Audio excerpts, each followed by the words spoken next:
Pernahkah kamu membayangkan bisa kembali ke masa lalu, memperbaiki kesalahan, bertemu versi muda dirimu, atau sekadar merasakan lagi momen bahagia yang sudah hilang? Tapi, kenapa itu tidak mungkin?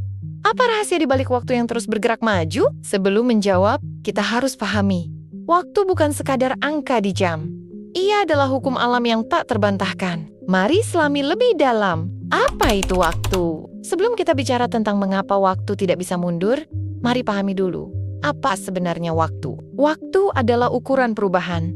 Tanpa perubahan, waktu tidak ada artinya. Misalnya, rotasi bumi menciptakan siang dan malam, dan revolusi bumi menciptakan tahun. Tanpa gerakan ini, waktu hanyalah konsep abstrak. Waktu diukur dengan standar universal. Satu detik didefinisikan berdasarkan getaran atom cesium-133. Waktu juga relatif. Di luar angkasa, waktu berjalan lebih cepat daripada di bumi karena pengaruh gravitasi. Tapi, apakah waktu benar-benar ada? Atau hanya ilusi yang diciptakan oleh otak kita? Hukum entropi dan panah waktu. Waktu bergerak maju karena hukum entropi. Entropi adalah ukuran kekacauan dalam sistem. Menurut hukum kedua termodinamika, entropi alam semesta selalu meningkat. Artinya, segala sesuatu cenderung menuju chaos atau kekacauan. Contoh sederhana, gelas jatuh dan pecah. Pecahan itu tidak bisa menyatu kembali dengan sendirinya. Es mencair menjadi air, tapi air tidak bisa kembali menjadi es tanpa energi tambahan. Entropi adalah alasan mengapa kita tidak bisa mengembalikan telur yang sudah pecah ke bentuk semula. Ilmuwan menghitung probabilitas waktu mundur. Hasilnya 1:10. Pangkat 10, pangkat 120.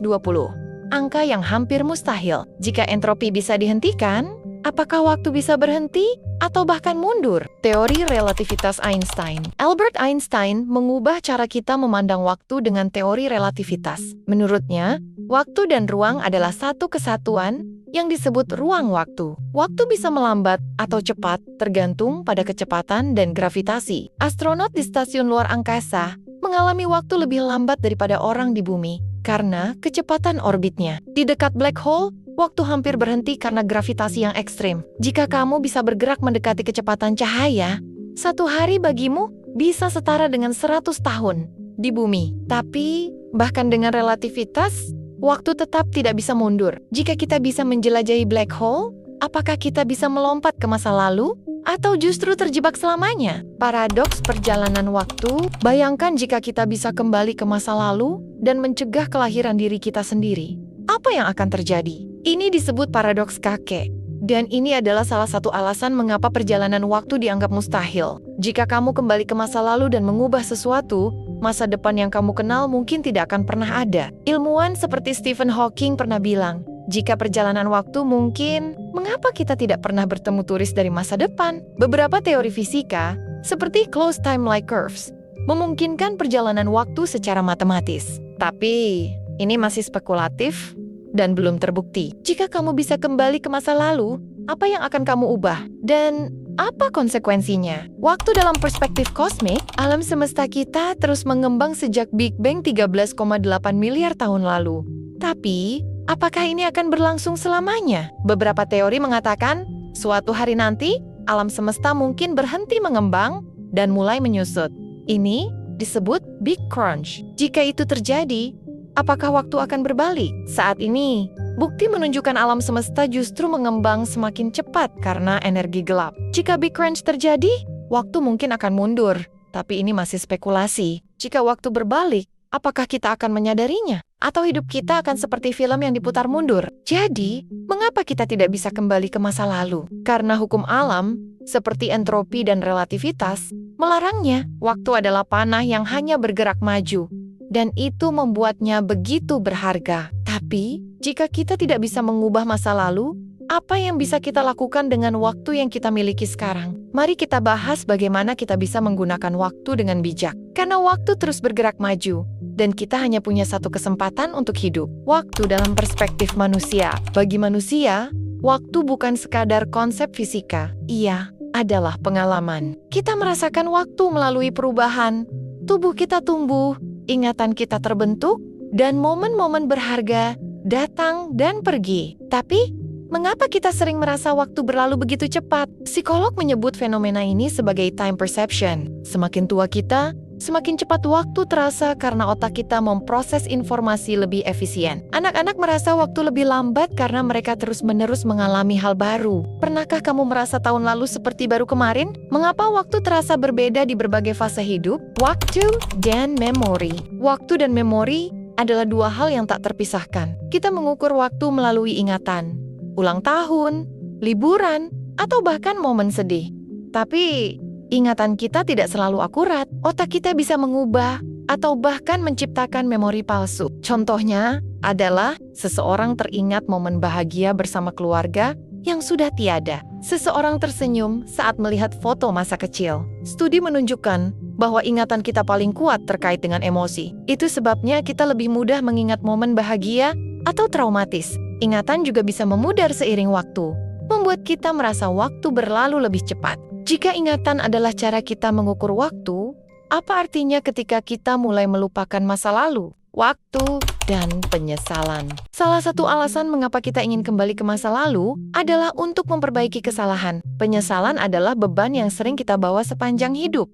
Tapi, apakah penyesalan itu buruk atau justru mengajarkan kita untuk lebih bijak? Contohnya adalah kisah seseorang yang menyesal tidak menghabiskan lebih banyak waktu dengan orang tua sebelum mereka meninggal, atau seseorang yang gagal mengejar mimpinya karena takut mengambil risiko. Psikolog menyebut penyesalan sebagai counterfactual thinking, kecenderungan untuk membayangkan apa yang bisa terjadi jika kita melakukan hal berbeda. Penyesalan bisa menjadi motivasi untuk perubahan, tapi juga bisa menjebak kita dalam lingkaran pikiran negatif.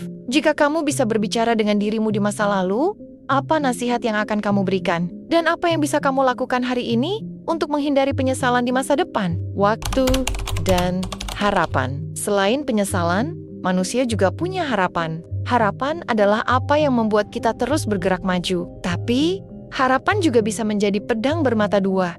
Ia bisa memotivasi, tapi juga membuat kita lupa menikmati momen saat ini. Contohnya adalah seseorang yang terus mengejar karir, tapi lupa menghabiskan waktu dengan keluarga, atau seseorang yang berhasil mencapai mimpinya, tapi merasa hampa karena mengorbankan terlalu banyak hal. Studi menunjukkan bahwa orang yang punya harapan realistis cenderung lebih bahagia daripada yang punya harapan terlalu tinggi. Harapan juga terkait dengan optimisme bias, kecenderungan untuk percaya bahwa masa depan akan lebih baik daripada masa lalu. Apakah kamu lebih sering hidup dalam harapan atau menikmati momen saat ini?